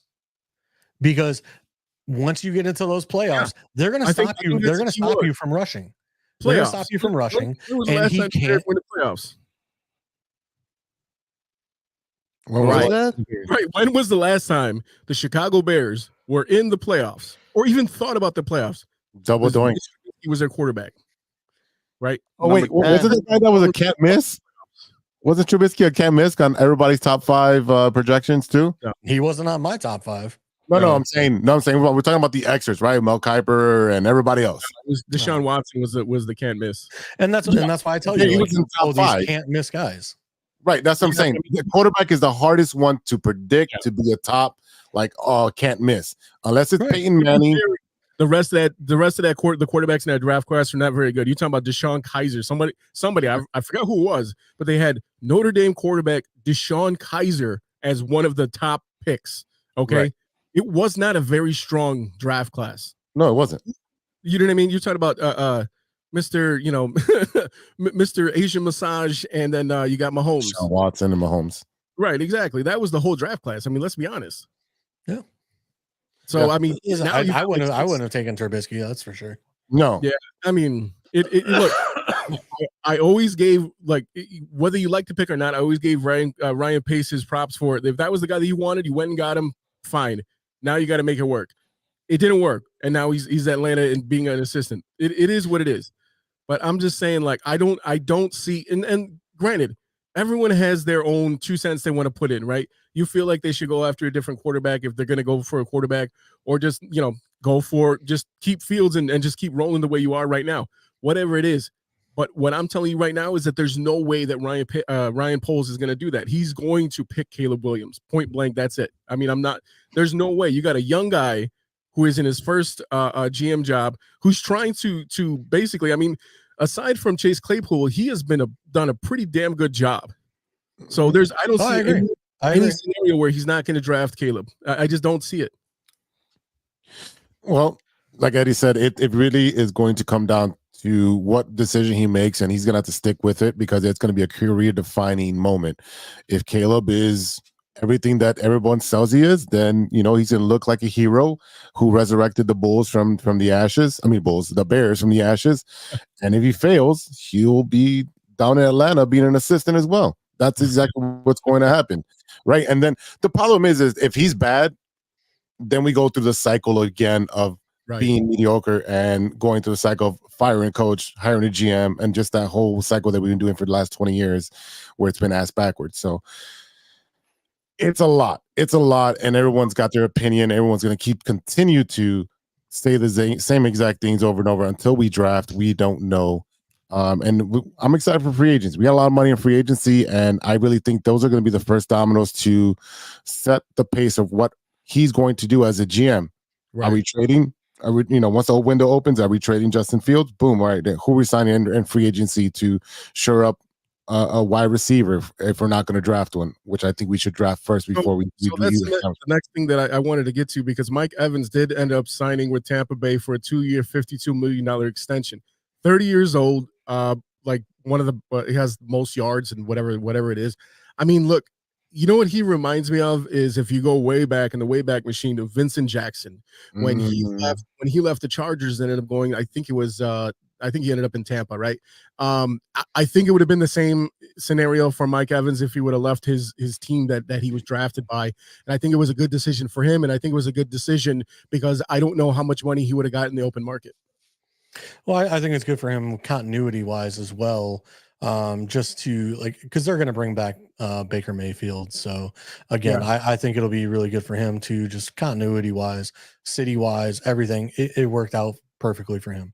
For the Bears, the one name that keeps popping up to me that I would love to see them sign as a wide receiver option, Curtis Samuel. He's the one guy. Because again, I don't feel like Curtis Samuel will be super expensive. I think it'll be a slight upgrade over Darnell Mooney. In my opinion, it'll be an upgrade. Curtis Samuel is one of those guys, when you throw him the ball, very rarely does he drop the ball. So, like I said, I think that'll be a slight personal upgrade at the slot position. And then, like I said, we're looking at, again, I really like MHJ, but if Neighbors fell to 9, I would not complain at all. Malik Neighbors, I would run to the podium for Malik Neighbors. Are you going with Neighbors or Odunze? Either one. I personally, I like Neighbors a little better than Odunze, but they're different prospects. Odunze is like 6'3", 6'4". Malik Neighbors closer to that 6 foot 6'1". So again, it's a little more Neighbors route running. Reminds me a little more of DJ Moore, where Odunze is kind of like the Mike Evans, that taller guy who's going to go up and get it. So it's different prospect, if you will. So it's funny that you brought up Darnell Mooney, because Brad Biggs put out a report today. He had a 3-year deal worth more than $10 million a year that he turned down before the start of last season. He bet on himself. He lost so badly. And he was, I feel like once DJ Moore stepped into the building, he just either forgot how to play football, and he's like, well, fuck it. There goes me being a number one, quote unquote number one, because that was just what they had. Yeah, but I mean, Mooney has productive seasons, so I could definitely see him go out there and get $10 million a year from some team. It won't be the Bears, but like I said, I could see him getting that kind of money from someone, maybe closer to $8 million, $9 million a year. But I could, like the Buffalo Bills, I could see the Buffalo Bills signing Darnell Mooney. To me, it's like Gabe Davis. That guy will have 2 games where he just goes off, and then like he doesn't produce for 3 or 4 games. So like I said, I could see like the Buffalo Bills potentially signing a Darnell Mooney, where a little more consistency, 4 or 5 catches, 6 catches a game, behind their wide receiver there in Diggs. So like I said, I think Mooney will have a. I'm sorry. It sounds like Diggs wants to leave Buffalo now too, because the same thing he did in Minnesota. Well, come on, he's getting frustrated that other than him and the tight end that they brought in, not Dalton Knox. Knox is the other wide receiver. Yeah. Who's the Dawson Kincaid. I'm sorry. But other than those two, again, Gabe Davis was supposed to step up this season, was supposed to be the guy, had great, a couple good games in the playoffs, going for like 9 catches, 150 yards, 2 touchdowns. Like he was balling out in some of those games. And then you come into the season this year and it's like I said, he'll have 1 game where he has 9 catches. Then he'll have 2 games where he has 3 catches. I know a lot of fantasy teams that went down based on him just shitting the bed every time he got out there. And you never so, know. You never knew if you could start him or not. I mean, you look at him physically, and he looks like the guy that should be able to, be that second in command next to Diggs, and he just didn't do shit. Yeah, and to me, and don't get me wrong, I'm sure Diggs is, one of those guys where it's get me the ball at all costs. I'm open all the time. Don't get me wrong, but it's also one of those where, like I said, as a quarterback, as a team, you also have to say, look, we understand you're open like 80% of the time because you are a great route runner, but at the same time, we got to spread this ball out. We got to get it to other people other than just you. For scheme and The problem is his quarterback, Brett Favre. I'm sorry, Josh Allen. He he has Brett Favre syndrome where he just wants to chuck it wherever, thinking that he can get it into every window, and then Diggs is sitting there like just like unfortunately, DJ whoever else was sitting down the field waiting for Justin to throw him the ball, and it never gets there because he's too busy focusing on throwing it to a defender. So you can understand some of that frustration, but at the same time, that's Diggs' personality, right? Like, how dare you ever even look at someone else? Why are you not throwing me the ball? Randy Moss, all that stuff. But Randy Moss would go up there and climb a ladder to catch it. It didn't matter where you threw it. That's the difference. Yeah, but Randy Moss is a lot taller than Diggs. That's my point. And that's kind of where I would go for the Bears with the taller receiver, right? Because I mean, DJ Moore. I went over this last week. I think he measured in at 5'11" and like 3/8 or something like that at the combine. So he's a shorter wide receiver himself. DJ Moore is like right around 6 foot. So like I said, to have a taller guy, it would definitely help in the red zone. I could tell you that much. Absolutely. But like I said, I also think having a guy like Curtis Samuel doing that short crossing routes, keeping the chains moving, like the Patriots had, Wes Welker and Edelman all those years doing the dirty work underneath. Like I said, I think Curtis Samuel would be perfect. Yeah, I mean, I think we know what the Bears need. Now let's talk about what they have, because Jalen Johnson is sitting there. Now they're talking about giving him a franchise tag, and they got until tomorrow at 3 to give him a new contract. Otherwise, they got to put him on the tag. I think the tag is something that last resort. Obviously, because then you have to average it between the top 5 cornerbacks, and that's going to be probably a lot more money than he would be paying on a yearly basis. But our GM said he's going to be a Bear, and I'll make sure of it. I really have faith that they will get it done before 3 p.m. tomorrow. If you come out with a statement saying, no, Jalen's our guy, he's going to be with the Bears, you better deliver. You better deliver. And I really think tag him and sign him. I'm sorry. Yeah, I don't know that they do get him signed by. I don't know that they do get him signed by 3 p.m., which is where the tag comes in. But I have a feeling at some point, even during the offseason, during training camp, he does get signed. Like I said, I just don't know that it'll be by 3 p.m. tomorrow. I know they've had constructive talks. And then I think as long as they sign him before the season, actually, I think the season starts. But because you got the league year and all that. But I think before the actual season starts, as long as because he's unprotected towards the March 11th start of the free agent negotiation. So I think that's why they would tag him, just so they can kind of keep him here and hold on to him, and then work out a deal. Yeah, but the thing with the Bears is like they've never broke the bank on a player. They've never been the ones to be at least polls has not shown to break the bank on any particular player. I know we've brought in Julius Peppers and Khalil Mack and some of these guys, and we have paid them. But polls they paid Montez Sweat. They got a lot of flack for bringing him in and not Chase Clay or what's his name? The one that went to the 49ers. But he signed for was it $98 million? So I think it's something like that. Sweat got decent money. Decent money, but it's not Nick Bosa money. And that's what I'm trying to say is Poles has been very good at finding that talent and paying them, but not paying them top 3, top 5 money. So again, it's one of those. I have a feeling he is going to tooth and nail the negotiation with Jalen Johnson, because I don't think he wants to break the bank. I don't think he wants to make him the top paid corner in the league. So I think it's that one of those where he's trying to be like, we're giving you top 3 money, not break the bank and change and reset the market, you know? So again, I think that's where we're at. And that's why I think it doesn't get done before 3 p.m. tomorrow, but it will get done one way or another. Before the season starts, he'll be signed. So now, listen, I know I'm hogging all the time here because again, I got pent up frustration. Right? I got 6 months of shit to talk here, but I do want to talk to you, JC, about your opinion of them possibly. Now, there's been a lot of kind of vitriol towards anyone when I mentioned his name, but possibly bringing in a guy like Saquon Barkley.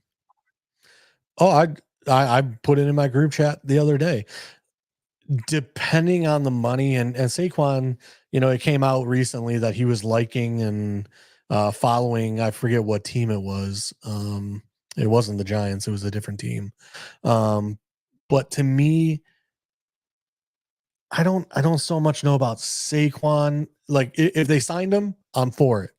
But to me, it's one of those where like, can I sign a Tony Pollard for a little less? Can I sign, you know, like, and that's where I'm at, because like I said, the Bears still need a left guard because, you know, Nate Davis, maybe he fills in. I know we just traded for a center from the Buffalo Bills. We still need a center. So we got that kid from the Dolphins too.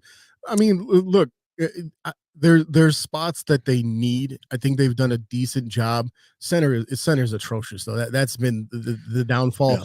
And unfortunately for Justin Fields, that's one of the biggest spots where that as you know, despite whatever you think about the way he plays, the way he runs and he doesn't this and that, he's got a guy in his lap every time you turn around, right? And he misses guys. Don't get me wrong, he misses open guys. Not only that, but there's always someone sitting there getting ready to change his diaper. It's like, dude, leave me alone. Yeah, and as we've talked about on this podcast numerous times, you know, when you got a center snapping the ball down to your ankles or over your head or 3 feet to your left, or, you know, it's everywhere but where it should be, you know, that affects, you know, how you can read a field, that affects everything. Because when you're sitting there, you have to make baseball plays. Yeah. You know, how is it that I can read the secondary when I'm looking at my ankles trying to pick up a football? Like, and then by the time you get your eyes up, you have no idea what the secondary just did, right. You know, and you're trying to diagnose, where am I going with this football after losing all eyesight of the field? So again, I have a feeling there's Cushenberry, there's the center from Miami, and then also Seattle is the offensive center is as well a free agent who worked with Shane Waldron. So that's a potential as well. All my guys in my group chat, they want Cushenberry. But like I said, we'll see. You know, if you know Shane Waldron sits there and goes, "Hey, I worked with this guy in Seattle," you know, who knows? Maybe he's got the pull to bring his center from Seattle. So I got one more thing for you, right? Assuming that the Bears take Williams at number 1, what do you do with that number 9 spot? Sorry, I was just reading Mr. Bailey again. Derrick Henry is washed. Please, let's not talk about Derrick Henry. Like logic. The man is like 32 years old. He has more mileage on him than a Honda Civic. All right. Mike Logic still outdrafts Adrian Peterson on his fantasy football team right now. Hey, he's trying to make a comeback right now. Derrick Henry is a great running back, but I want a running back that can catch the ball, that can be on the field 3 downs, where you don't know if we're going to run the ball or pass the ball. All right. And the problem with Derrick Henry is when he's on the field, you know they're going to run the ball. Right. Or it's going to be a passing play where it's not going to the running back out of the backfield, because Derrick Henry has hands of bricks. All right. So to me, Derrick Henry, I would much rather have Tony Pollard than Derrick Henry. That said, sorry, your question about number 9. Yeah, I mean, so that's a no. Yeah, I mean, look, there's a lot of different there's a lot of different opinions on there about what they're going to do at 9. I don't see a scenario where they're not going to go after whatever wide receiver is still out there, right?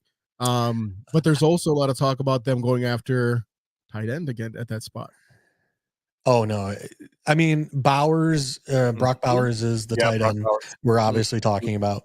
To me, as I've said in group chat with my buddies, as everybody else, other than the New England Patriots with Aaron Hernandez and Gronk, name one other NFL team that has run 2 tight ends that have been productive and say over 600 yards each. Yeah, no, look, I mean, it's not a common thing. Yeah, to me, it would be a waste of a pick to take a tight end, because to me, Cole Kmet, he's serviceable. All right, he's not a Kelsey. He's not, you know, he don't need to be. He's not the best tight end. Is he a top tight end? Yeah. Absolutely. He's better than most. So to me, it would be a waste of a pick to take Brock Bowers at 9. Now if you want to make the argument, hey, we're going to trade back from 9 into the 20s and potentially take him, okay, fine. I would be fine with that. But to take him at 9, absolutely not. I just can't watch Robert Tonyan drop another pass. I mean, I can't do that. I can't. I'm sorry. Yeah. Like, no, to me, area, but I feel like he was a spy sent over to sabotage us just because he used to wear green and gold. I'm just saying. No, that was Getsy. Getsy was a spy, bro. Well, look, man. On the Raiders, that's where old Packers go. Yeah, to me, like I said, at 9, I'm looking at edge rush, potentially. If it's not Odunze or Neighbors, it's pass rush. Give me someone across from Sweat that can just go after the quarterback. So whether that be Turner or that be Jared Verse or Latu, give me one of those guys at 9. Again, if we don't trade back at 1, we're trading back at 9. Because like I said, I want that second round pick back. And looking at like offensive interior. Left guard or center in that second round. We still need a free safety. So we also need potentially a second round pick. Kalen Bullock and there's another gentleman, Bullard. I can't remember his first name. But Bullock and Bullard are 2 guys free safety wise that I would look at as well in that, like, I think it's 70 to 75 range. In like overall pick, that one of those 2 guys to fill that free safety spot. I just don't think there's a possibility that because it's such a quarterback and wide receiver rich draft, when you have that position right there, that potential. I mean, you don't know what's going to happen with Marvin Harrison Jr. You know he's going to go early, but you don't know where. Right? You know that the Redskins want a quarterback. You know the Patriots want a quarterback. So I mean, you could have your pick of like the top, like 2 to 3. We know number 1's not going to be there at number 9, but I mean, like, look at the guys that'll be available at number 9 as a wide receiver, especially when you're bringing in a brand new quarterback, which is gonna happen. I mean, I don't see any scenario where they don't grab one of these wide receivers at that spot. Well, to me, like I said, the only thing is MHJ could potentially go to Arizona, right? Just thinking that Patriots need a quarterback. Yeah. And Commanders need a quarterback. So MHJ gone to Arizona, right? You still have New York Giants ahead of you, and possibly the LA Chargers potentially need a wide receiver because Keenan Allen's getting up there in age, and Keenan Allen plays 6 games a season, old broke ass. I hate that guy.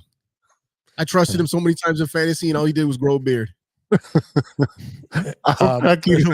Williams or Keenan Allen? Keenan Allen. No, Keenan Allen's a stud. That motherfucker's hurt all the time. I agree, but he's also still putting up. The first game of the season, that guy will get like 200 yards and 3 touchdowns, and then he'll be gone until week 10. You're like, bro, I'm already out of the playoffs by that. You're killing me every year. Look at me with Cooper Kupp, man. Last year, he killed me last year. Yeah, a lot of people got hurt by Kupp. But back to Mr. Bailey. Still talking Derrick Henry. Mr.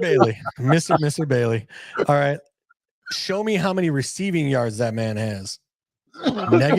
Negative. All right. We are over talking Derrick Henry. That man, listen, again, show me Tony Pollard over Derrick Henry at his age. LOGIK. I better hear some Derrick Henry in the next song, Mike. I'm just saying. Yeah, I said washed. Wash, rinse, and repeat. Walk it back. Oh man. I will not walk it back, sir. Derrick Henry is getting up there in age. Tennessee doesn't even want him back. Why would the Bears want him? Come on. Oh my god. That was hilarious. All right. Any last Bears nuggets before we take a small break and come back with Stirring the Pot? Yeah, I do have one. I wanted to ask you about Z. I know I'm taking your spotlight. I know. No, it's fine. It's fine. I know you have a lot to get off your chest. I got a couple things here. So I heard you talk about it a little bit, but Bears and Sox are talking about a financial partnership for a new stadium deal. Yeah. Come on, man. Like the Bears. Okay. What is this? Oakland? Does Jerry think that the Bears are going to foot the bill for this? Like, I don't understand. How is this ever going to happen? I don't understand. In what realm of possibility is this a thing?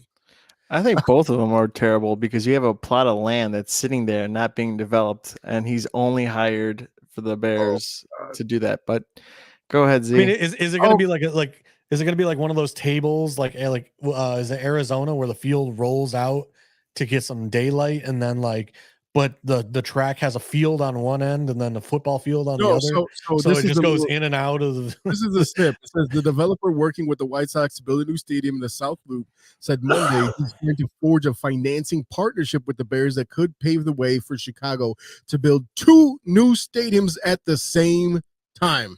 Mm-hmm. That's what they're trying to do. Oh, okay. Sorry, I thought we were trying to build one stadium for both teams. And I'm like, we are not doing the Oakland Miami where you have a baseball field in the middle of a football field. The 1920 Bears at Wrigley Field. Yeah, Wrigley. No, sorry, I thought that was the route we were talking about discussing. I was like, absolutely not. Like we are not. This is not going to happen. We all know Jerry's going to put in 25 cents to the McCaskies $20. That's exactly what he wants to do. He wants to capitalize before he falls off the face of the earth. There's no way in hell this is going to be approved. And I looked at the finances on that. Jerry would have to put over $900 million of his own money. They would have to ask a state to further the bonds that they're already paying on the sell for another 35 to 50 years. The state's not going to do that. The state's going to give you a big FU and keep it rolling, kick rocks, bro. Sell this team, sell it to Mark Cuban or somebody, or Mr. Bezos, Mr. Amazon. Sell it to somebody who's got money. He's going to put the money back into the field, into the product, because you, sir, are the worst owner in sports. It's rough. It's rough. And the worst part is that he is part of 2. First of all, it's one thing if you fuck up a baseball team, but you fucking up basketball in that's his son. His son runs the team from day to day. Jerry has no say when it comes to the Chicago Bulls. It is run by Michael Reinsdorf, top to bottom. Jerry said that's his team. When I die, sell the White Sox. You keep the Bulls. Do whatever you want with it. But that's Michael runs it from day to day. But again, it's repeating the cycle. You have someone who's grown into this, got lucky, became an owner at the right time, and you do not put the right people in place. Listen, the only thing that he's loyal to is ticket sales and Tony La Russa. That's it. You don't care about the fans. Come on. I said that earlier. Yeah, that's exactly that. Hey, come inside for $1 hot dogs and the bobbleheads and Elvis night, jam packed. Boom. To me, I think personally, he hears that the Bears are building a stadium, and he's starting to have FOMO. He's trying to undercut them. He's just like, well, where's my stadium? Yep. And it's like, dude, I'm like, don't get me wrong. Like US Cellular, like that is not that old of a field. Like, No. yeah, maybe it could use maybe it could use some upgrades, but like when you go to that field, like it doesn't feel like Wrigley used to, where you look around and be like, dude, that concrete's falling, man. Like with the nuts, like we need that fixed. Concrete, they had the big old nuts on there. I'm like, You gotta you know, like I said, US Cellular, like it's still in decent shape for a 30-year-old stadium. I mean, like I said, went for the first time last year, 2 years ago, and I was like, this ain't bad. The site, the thing that throws me off is just being a Cubs fan and being at Wrigley, like where everything is still open because you don't have the billboards. The new Yankee Stadium is the same way. It feels like you're just in a giant cylinder, right? Because like you just all you see everywhere you look is just billboards and shit. But I mean, it's a nice place to go watch a game. I had no qualms about it at all. No, it's a decent stadium, and even if you go there for either a high school game or if whatever event you go there, it's going to be a nice event. Again, if Jerry's wear your worried about money, bulletproof vests, everybody. But yeah, it'll be a good time. Yeah. hey, opening day, everyone gets a bulletproof vest, or just and hide your hot fat dog. folds. I'm sorry. I will say, hold on. What'd you say? Hide your fat folds. Yeah. Hey, I've been losing weight, sir. That's the only way to get it in, bro. I will say this: the only reason why I stuck around so long is because I want an apology from this guy over here. Oh boy. Who guy? Because when I made that bet with Big Z over here for the White Sox not winning, God. I said they weren't going to win over 66 games, and everyone laughed at me, including you. But who was right? I want to hear you say it. I want to hear you say it, Steven. You were right as much, and I got Big Z to say it. I need you to say it for me. I need you to clip it for me. It's going to go on Nowhere on the weekend. So NFL special teams coordinators created a new kickoff proposal that would allow teams to attempt. Oh yeah, yeah. Because I remember sitting in that room where you're at right now, and just sitting right there with the chair right behind you, and just getting grilled. Okay, but first of all, talking about walking it back, you totally tried to walk that. You're like, I didn't say that. No, but then you guys were like, "Oh, it's a bet. It's a bet," and I took it like a champ. So hard to walk that shit back. Look, if I was wrong, fuck, I don't want to say it too loud because my wife will hear me say that I admit that I was wrong. Do you want me to play the sounder? I got it. Yeah, play it. If I was wrong, you heard that, right? Everyone heard that? No, but someone sneezed over it. Yeah, we didn't hear it, but I got a sounder. You are absolutely correct on that. There you go. Yeah, that's a good one. That's because I was talking to someone other than Z at one point. Oh my god, that is from a long time ago. I had to clip that because you don't hear that very often. Yeah. No, that's why I want to hear it. I paid my dues. I sat here in silence waiting for this moment. I said it. Yeah, very quietly. Listen, you could have invited me on your show. I've been on your show one time. You could have invited me on your show to talk about anytime you wanted. You have never had me back on your show. You had me on one time like 2 years ago. Open invitation. There it is. Yeah, it's always open. You just got to ask.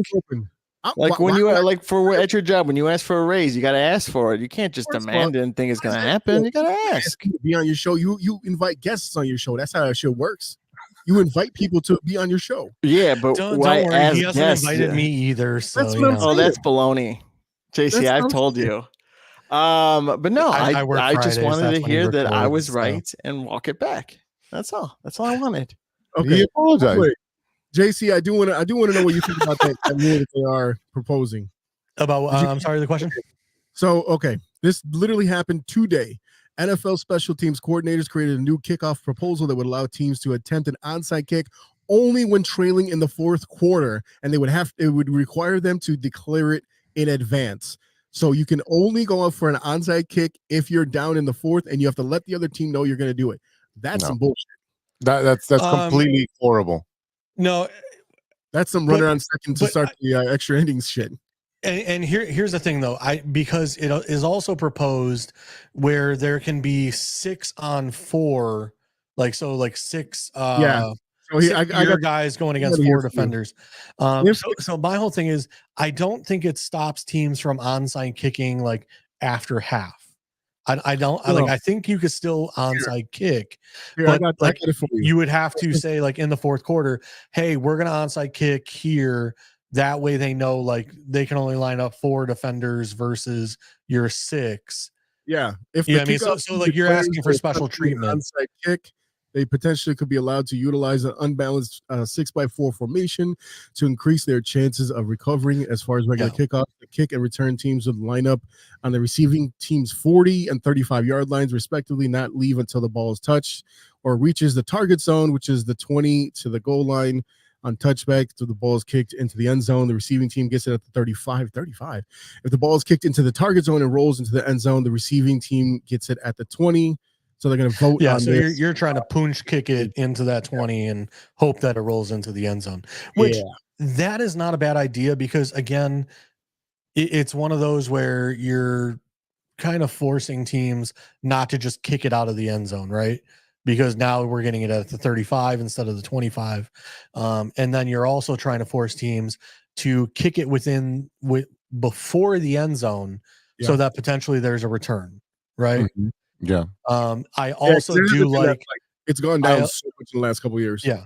And I also do like, okay, we're moving the defenders up, right? Because hopefully then like there's not as hard of collisions. There's not all of that. You know what I mean? Like, so there's a little bit of safety thought into it. Right. There's a little bit. So again, the only thing, again, that onside kick, as long as it doesn't stop onside kicks from being done whenever a team wants, then I'm fine with it. Because it's saying you can only do it if you're down in the 4th. I mean, you can do it whenever. Well, but I mean, and that's why, like I said, I don't know if it was just worded weirdly or, you know, like I said, because like I said, I'm thinking like only when you're down in the 4th do we get this 6-on-4 formation. Right. So again, I think it's worded a little weirdly. So you're confused about it. It needs a little clarification from me before I would say yes. Because like I said, rules work. Because I mean, was it Seattle or Indianapolis or I forget what team it was like they came out after the half, kicked an onside and actually got the ball. And it was in like a big championship game or I think it might have been Super Bowl. New Orleans did that. Yeah. And like I said, for me to take that away and eliminate that and only make it like allowed in the 4th, to me is crazy. Like, you know, you should have that element of surprise whenever you want it. Right. You know, but like I said, yeah, it's gamesmanship. Like I said, is it risky? Yeah, because then the team potentially gets the ball at, you know, half field or, you know, 50-yard line. So you don't want to do it very often. But again, it's there. If you see something where all the special team defenders turn their back and like don't pay attention and you want to take advantage of it and you think you have a pretty high chance of succeeding, then go for it. So like I said, if that eliminates completely from being able to be used whenever, then I'm against that. As for the kickoff rules, I find them interesting for sure, because we discussed a couple weeks ago that, you know, because we were talking about Devin Hester going to the Hall of Fame. Oh yeah. And we were basically talking about how they have eliminated kickoffs and punt returns by all these rules. And I said, like, we need to find a way to entice teams to want to return the ball. So the way to do that is to penalize them again in there. Right. Like if a kicker kicks it out of the end zone, you should not get the ball at the 25. Or and I think this is the proper way of doing it, where the kicker can no longer just kick it out of the end zone, but at the same time, like, you have to return the ball. Right. And we discussed, like, okay, maybe instead of 11 guys on the field for a kickoff, you go down to 9 guys, you know, so it's a little more spread out, less people on the field, you know, whatever it may be, you know, whatever. So it's one of those where we discussed that. Then we discussed, you know, like, you know, kicking from 35 and, you know, like, you cannot kick it out of the end zone. You can kick it into the end zone, but if it rolls out of the end zone, then, you know, it's a penalty and they get the ball, you know. So again, we've kind of discussed stuff like that. So I'm all for, you know, suggestions, because like I said, we were talking about Devin Hester and it's like, dude, that it's like a walk-off homer, you know, in the ninth. It's Unless one of you're the it's one of those plays that is so captivating. It is so energizing to a team because, like I said, once you see that guy break open, like past that last defender, and he's got 30 yards of running left to go, you're just losing your mind. Yeah. You know, you're like, I can't tell you how many times I watched Devin Hester do it and just sit there like losing my mind. It was like one of the most amazing things to watch. Like I said, he very deservedly belongs in the Hall of Fame as one of the best punt kick returners to ever do it. Look, the way that the rules are set up now, it's very similar to the way that pitchers are not going to get home runs anymore, right? You kind of just cut that out of the game. Yeah, that's what you're doing right now. No. Yeah. So, like I said, to me, something needed to be done. So I'm not against some suggestions being thrown out there, and like I said, we'll see what the teams think. All right. We went a little. Does Mr. Bailey have any more? No, he jumped off because he's watching the Bulls. You know what? Now it's the time to talk shit about him because he actually is going to watch the Bulls. Because I don't know what the fuck his problem is. Yeah, I told him jump on so we can talk about Bulls, but he's like, no, he must be tired. He's about to go take a nap because that's who he's watching right now. That's the worst. It is the worst. And I have the Blackhawks game on. You want to talk about bad? I can't watch the Bulls anymore. I can't. We're not even going to discuss Bulls and Blackhawks next week. We went long in the tooth. For actually, we'll save the stirring the pot as well for next week. We're a little long. So I want to thank Cody from CHGO. I want to thank E-Rock for also joining us and making a special guest appearance and cracking me up and our listeners. Thanks, E-Rock, for look, Steven dropped out. That's great. Yeah. And listen, before we go, I got two things I want to mention. Number one, I'm going under the knife next Monday to get my other hip replaced. So I want to make sure I came on here to talk some shit in case they give me too much anesthesia. You can watch this episode over and over again and think of me. Number two, Chris Mortensen passing away. That was a huge blow to the NFL community. I listened to Adam Schefter talk about him on the radio today and just talk about like what he meant to the sport and what he meant to everybody, how he never wanted to be in the spotlight, but he's always that dude and you can always trust him. He knew everything before everyone else. And the last thing I want to mention is happy birthday to my homie Roger. Today is his birthday, the same as the city of Chicago. Happy birthday, Chicago. But my homie Roger, who we went to school with, we graduated with, he passed away about 6 years ago, but today is his birthday. He would never acknowledge it. He would actually make fun of me if I was, but I'm going to do it anyway. Happy birthday, Roger. All right. Thanks, E-Rock. All great points. I mean, it's just been a up and down season with the people we've lost. Again, thank you guys for a 2-hour episode. Wow. And lots of information jam-packed, but it was a good one. Again, thank you to Cody from CHGO and E-Rock for making that special guest appearance. E-Rock, you're going to be fine. You'll be the $1 million man with, $2 million worth of hip replacements on there. I'm gonna walk around with a magnet. When you hear the robot sound walking down the street, I'm coming. I'm coming. I'll be back. You're gonna sound like the Terminator. Bus chops. I'm bus chops. Just let me know because I gotta check that softball schedule. That's the reason I left in the first place. Yeah, that's softball schedule. But I think being Mondays and being live and just doing it for an hour for 90 minutes, I think maybe we can fit it in there. But it'll be a good time. It'll be a time. Yeah, give us an update. Let us know how the surgery goes, man. Yeah. I'll stay updated with E-Rock and we'll talk about it next week on the show. I mean, he'd be out of anesthesia by the time we're on the show, right? What time is surgery? Sure. Well, as long as they get me on in the morning. I mean, look, I'll probably be honestly the next Monday after that. I'll probably be sitting at home, bored out of my fucking mind. So you hit me up, I'll come on. Okay, sounds great. A big thank you to our sponsors, 606 Media, True Chicago Sports Fans, and Grit Clothing Company. Don't forget to go to gritclothingco.com and get your official TCSF podcast t-shirt. Search for keyword True Chicago and use our promo code TrueFan15 to get your 15% off your entire order. That is TrueFan15. Get your shirts now. Check out the rest of the 606 Media lineup. The newest show in the 606 Media family is Intoxicated with Big Z. So far, there's 2 episodes. One with Miguel Esparza, where we talk about his venture and climbing to being the Spanish broadcaster for the Bulls, Blackhawks, Cubs, and the Bears. And then my second one is with Rosa Silva. Also, it's a Lane Tank alumni. She is a house DJ tearing it up all over. And it was a great interview to talk to her and get to catch up with her because we were classmates and we had some classes, and great to see what our Lane Tech family is doing. It's such a big community.